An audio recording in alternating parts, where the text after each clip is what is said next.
Hello everybody, my name is Shell and welcome back to Grovecraft.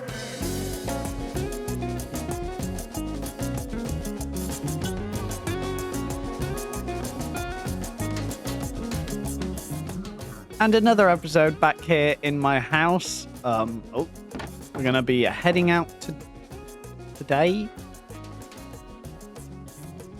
I didn't leave this here. Fucking quill. Dear Shell SMP, as appointed by court, you and the rest of Grovecraft owe us 1,500 diamonds. Seeing as your overlord cannot be trusted to make this happen, we are taking it upon ourselves to make sure these diamonds are collected. Well, this must be Grove Corp, right? Collecting back the diamonds that we as a server owe. If you didn't see the court case, then go check that video out. Definitely, because it's like a really great, awesome video. But finish this video first and then go back and check that out. You know what? This is sounding like lore. So we got to play the dedicated lore noise. That is my lore horn. That symbolizes that lore is happening. Let's see. Please place your split of the money, 188, into the box for collection. Sincerely, Grove Corp. Yeah. I thought Grove Corp would be involved. And 188 sounds like it's probably my split of the 1,500. It seems like roughly an eighth if we're splitting between everyone on the server. I mean, how many diamonds is that? That's got to be like a couple of stacks, right? Like nearly 3 stacks. That's like 27 diamond blocks. That's like nearly half of my... That's over half of my diamond. I'm not paying that. No. Honestly, I don't care. Grove Corp have time and time again annoyed me, got on my nerves. I'm not giving them anything. I believe I have somewhere. Not that one. I should have somewhere in my shelves the threatening message that I got from Grove Corp. Oh, never mind. It was in a different place. Yeah, they kind of left me a threatening. If you do not comply with us, we will have to label you as a problem. And I really just don't accept that. And listen, I'm not gonna take that. I'm not just gonna take that threat. If Grove Corp has a problem with me, then they have a problem. It's none of my business. And speaking of law, I should probably at some point work on doing some research on this thing. But that's not our focus today. Listen, there's a lot of things that we've been procrastinating. And one of those things is this beach and these cliffs over here. And today is the episode where we procrastinate them again. That's right. I bet I nearly just destroyed all of that. I faked you guys out. We're not actually working on that today, but we are working on an area that has been a little underlooked. And that area is the Games District. I wanna try and encourage a couple more people to get over there and start making some more games. And I do have a plan for a game that I want to make. Soon. But I am just waiting until we can get the server updated to the newest version. And then I'm going to start working on that game, which it should be very exciting. So make sure to keep an eye out, because hopefully that will be happening in the near future. It just depends when we can get the server updated. But anyway, to be honest, it's not much of a surprise that not a lot of work has been done over here, seeing as there seems to be very little organization, and there's not even like a path coming out from here. So I do want to start some work on that in a little bit. But first off, I need to go over to my game because I got a message from Priskies saying that, well, things weren't entirely working correctly within the game. And so I need to do a little bit of troubleshooting and find out what's going on. Yeah, I mean, some of these look a little strange. There's no nuggets at all in this one, but it seems to be a completed game. That is very strange. I don't know what is the best way to test this though, other than to give it a go myself and see if I can figure out anything going wrong. Okay, let's try hitting these targets. Oh, there we go. That was actually really good. I don't think I've actually really played at all in phase 2 yet. Let's just try and complete a game and see if any issues pop up. It would help if I could hit this target. There we go. Game completed. Now we just got to wait for the score box to come through. Someone's left a bed here. That's nice. I mean, that seems about right. Let me check Prissa's messages. Okay, they seem to have mentioned something about the game not ending when the timer ran out. Let's just try hitting a couple targets, and then we'll let the time run out. Apparently, I can't hit any targets. Seems like the timer... There we go. Seems like the timer's going to run out anyway. Okay. We've hit 3. Let's wait for the time to run out, and then we'll see what we get. Let's see what we get through now. It should be just my name with 3 ingots. Yeah, that seems to be correct. So, I've done about 5 or 6 runs now, and I can't... Everything seems to be working perfectly fine. So I'm just kind of gonna assume that it was some sort of buggy stuff on Prisky's end. In which case, not my prob. Not my job, not my prob. However, through my testing, I did find an issue of my own, and it's to do with this system here, our binary counter. So this is used to keep track of scores, and once we are at a score of 5, so that's 4 and 1, then it puts an output out. Now, there is a slight issue with this, and it's to do with the resetting mechanism. If I just break that here, we reset this, all those lights light up to show... It's a weird one because it's inverted. So when a light is on, it means that the number is off. So this is currently showing 0. But there's a little... Oh, I keep getting stuck. There's a little issue with this, which is if it's already reset to 0 and you press it again, then it sets it to... I think this is 2. Yeah, it sets it to 2.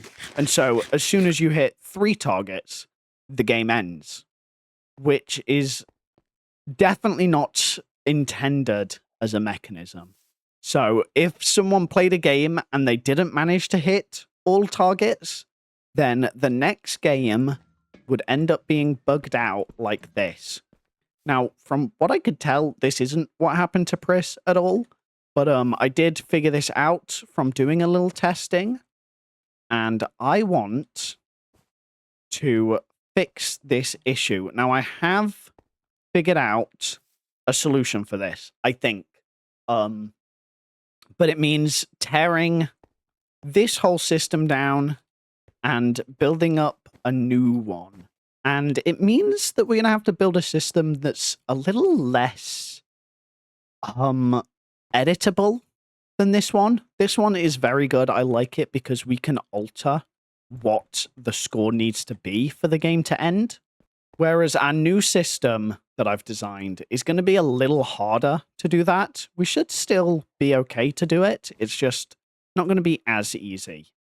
So I need to tear this apart and set up the new system. And as if by magic, we have really, really condensed this down and kind of changed it up quite a bit. I've fallen down. Let me get back over and I'll explain to you guys how this works.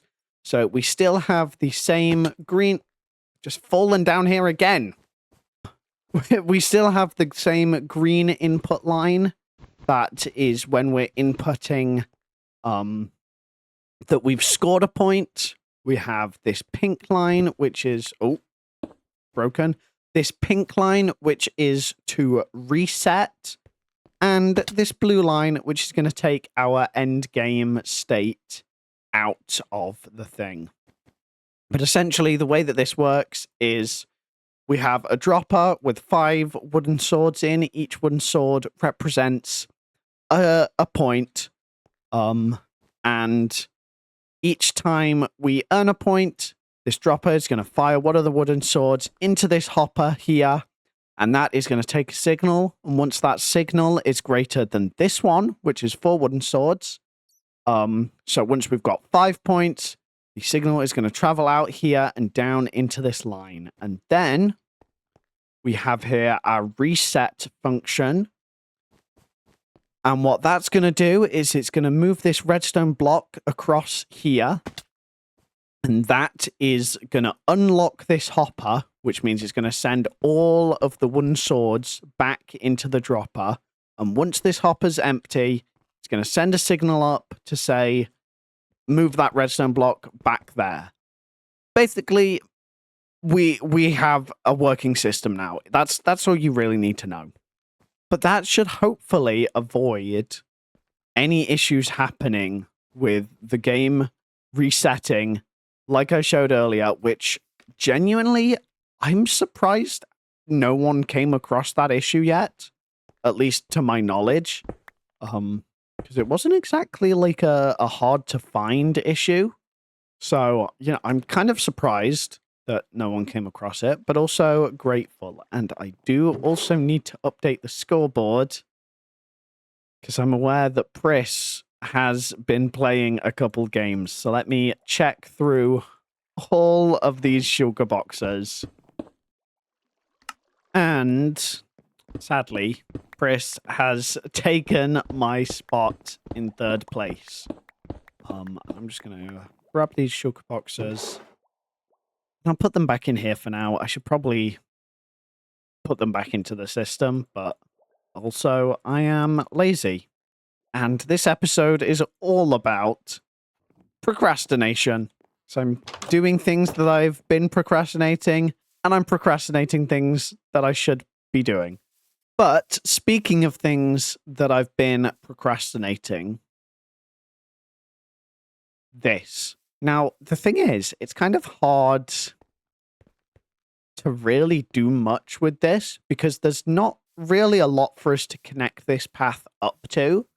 But I think it would probably be smart for me to try and connect up first hot potato and also archers.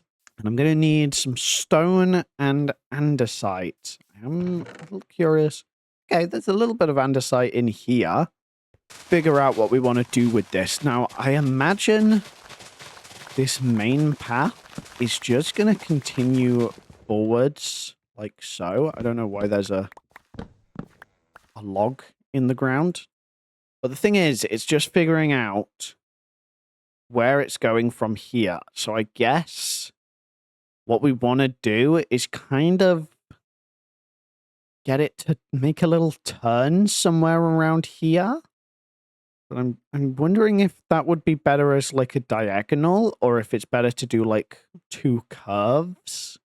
I think a diagonal would make sense. So if we have this go up to here, then we can start bringing it across here. Let's start building this path, and we'll see how this looks. You know what? I think we can probably actually start changing the shape. Actually, no, I think that's right. I like that it's kind of at this straight, at hot potato. I think that's easier to connect to. Kind of want to aim for it to head towards like this point here. Yeah, I think the shaping of that is kind of working. We're gonna kind of keep this diagonal look,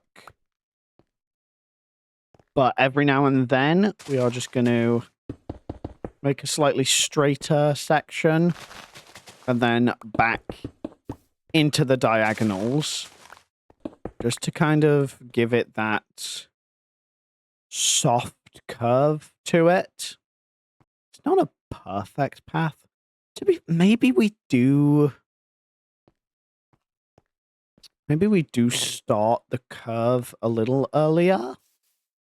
Yeah, I'm feeling like this might be just a little bit of a nicer transition into the curve. It doesn't feel as harsh going into the turn. I think that is a lot nicer.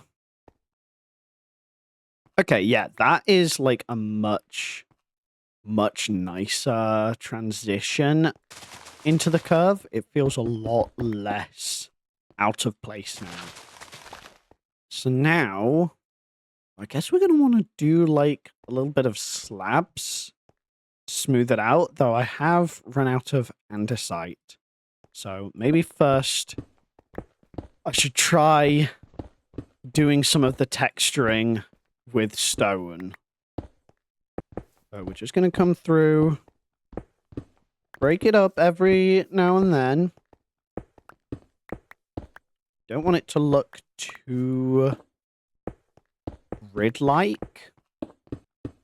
But we're just going to mix it up with a little bit of stone every now and then.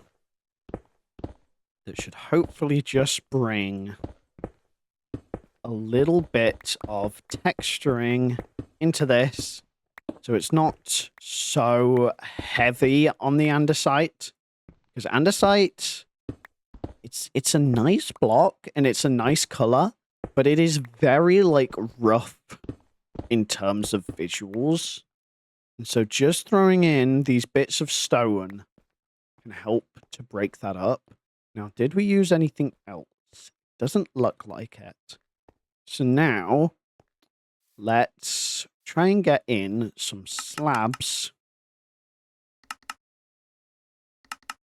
to help smooth out the transition between levels. So just going to start off with that, and we maybe want to expand it by 1, or honestly, maybe expand it by 2? Yeah, that feels like a smoother transition. We're going to do the same thing coming along here. Okay. Yeah. That is a lot nicer and a lot smoother.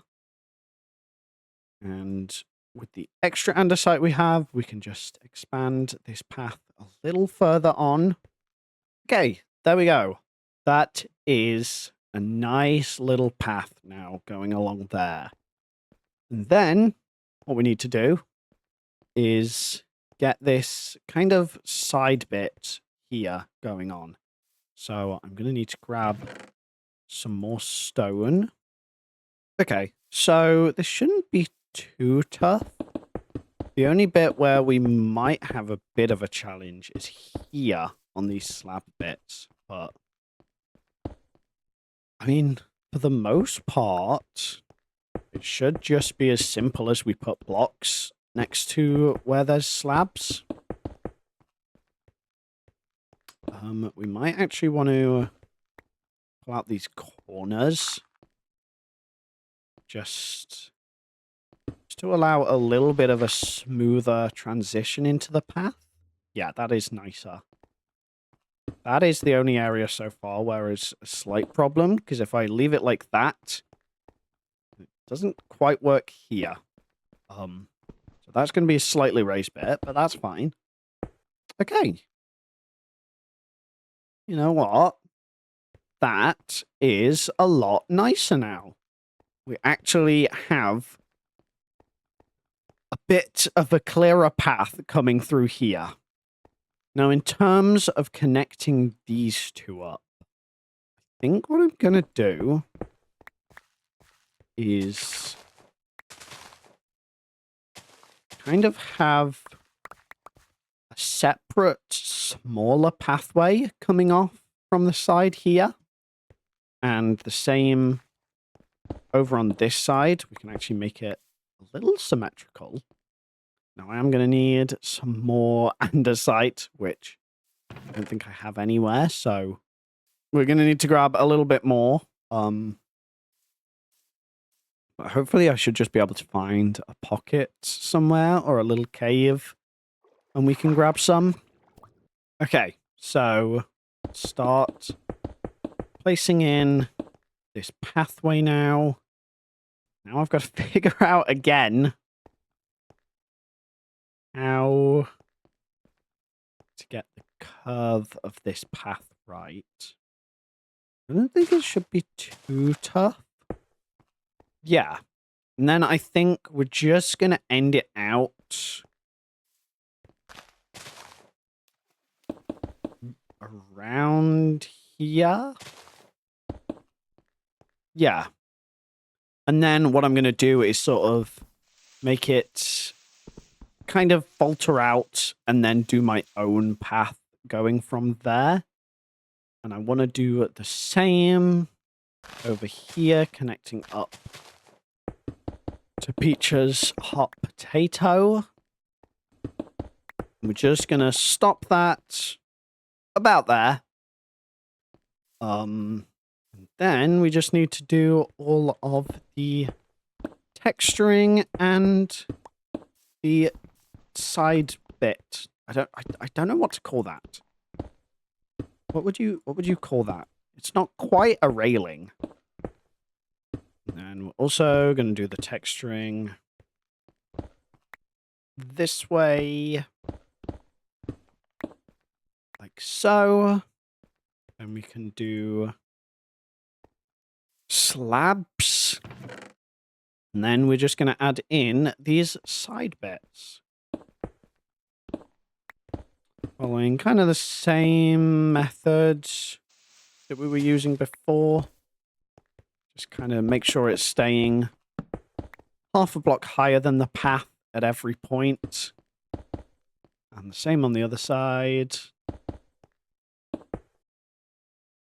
Yeah, I think that works. I don't know. It maybe looks a little squished. That makes sense. Like, I don't know. It feels a little small. Maybe. Is it worth making this like a block wider? There we go. That feels a little less squished. We can even like open up this part a little. Maybe do the same here. Just so it's a little nicer to get onto this path. And we're just going to do the same here, I think.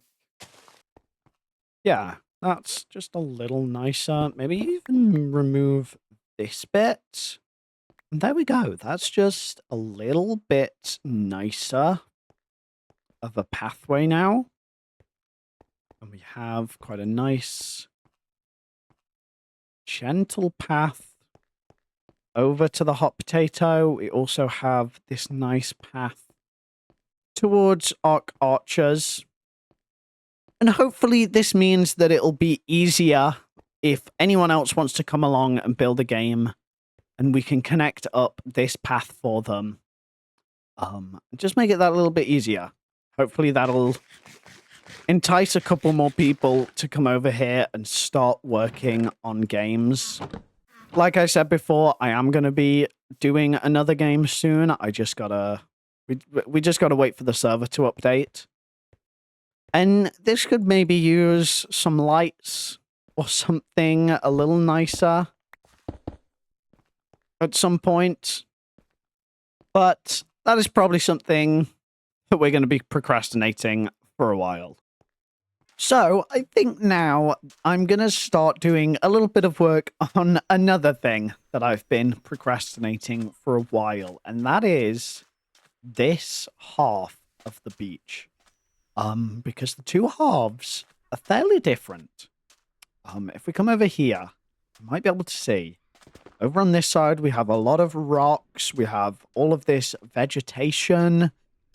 We have seagulls flying above. But when you come over to this more recent half, I've actually yet to do any of that stuff yet. So, I think it might be a good idea to work on building up some rocks, maybe getting some plants and stuff down on here, and probably getting a couple seagulls up in the sky, just like we have over in that section. And hopefully we can bring this beach to a slightly more complete state, and make this side look how it is supposed to look. So I'm going to get to work on that. And I'm going to do it in the form of a time lapse. So let's begin that time lapse in 3, 2, 1. Let's go.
You know, one of the great things about being on a server like this is whenever I need inspiration for building or something to motivate me, I can look at all the other absolutely beautiful bases across the server. And they always manage to motivate me or inspire me in some way. And that is super duper cool. And so sometimes when I'm on, I need to do some building, I like to come over someone else's base and have a look at what they've been doing. Take a little bit of inspiration from them. But I think the downside to all that is that it makes me feel like a poser. Thing is, I tend to refer to myself as a builder. But this server makes me feel like I'm kind of posing as a builder. Like, yeah, I do build, but maybe building is like a side hustle, because stuff some of the people on this server do, it genuinely astonishes me. Like, seriously, this is insane. I think in terms of Minecraft as a whole, I would say I am maybe a builder. But when we're talking in terms of Grovecraft, I don't know what I am. Maybe I'm just a chaos gremlin that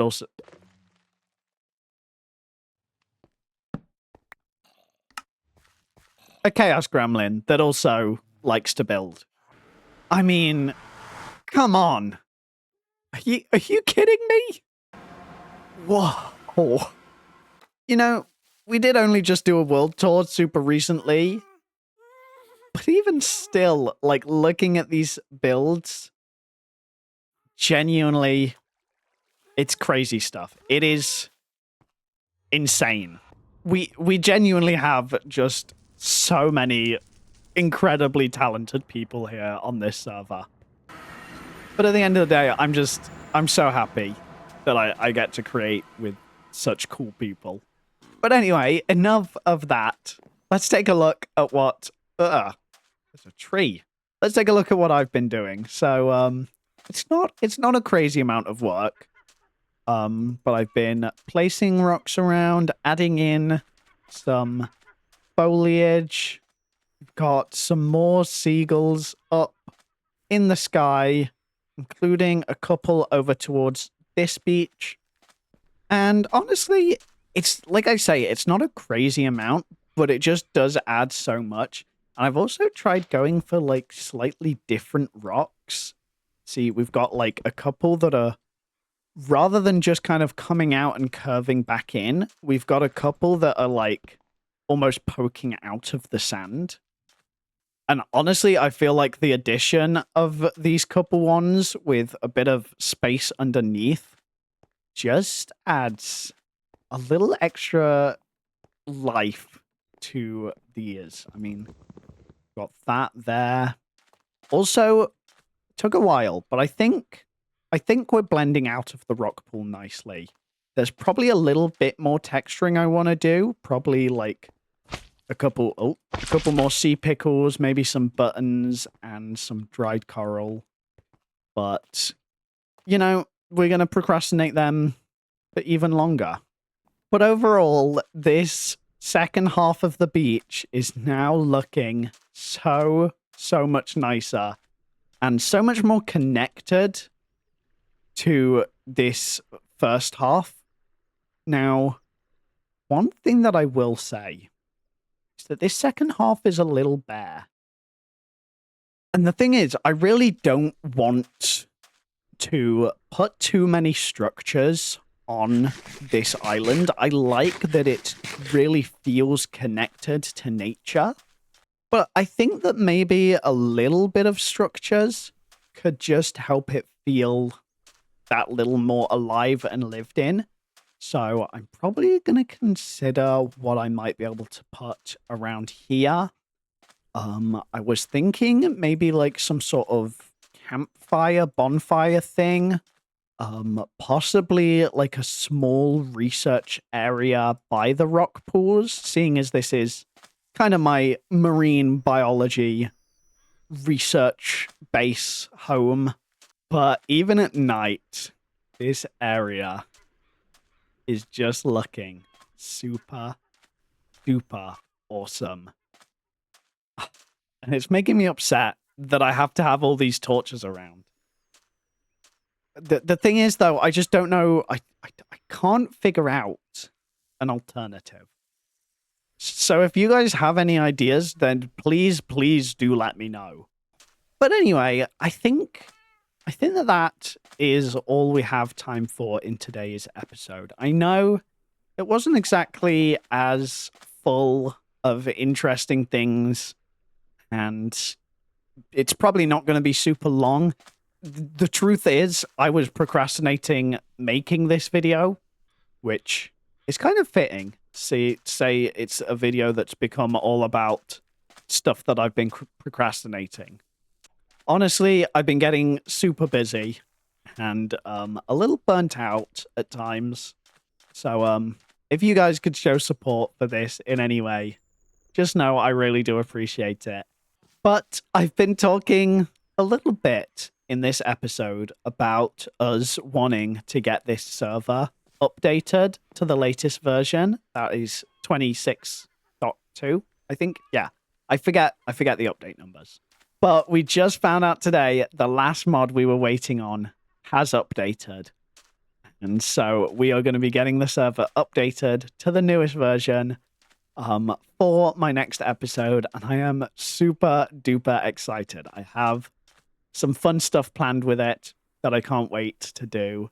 And I can't wait for you guys to see. And if you do want to see that, then make sure to subscribe so you don't miss an upload. If you watched this far, thank you guys so much for watching the video. And I hope to see you guys in the next one. Goodbye, everybody.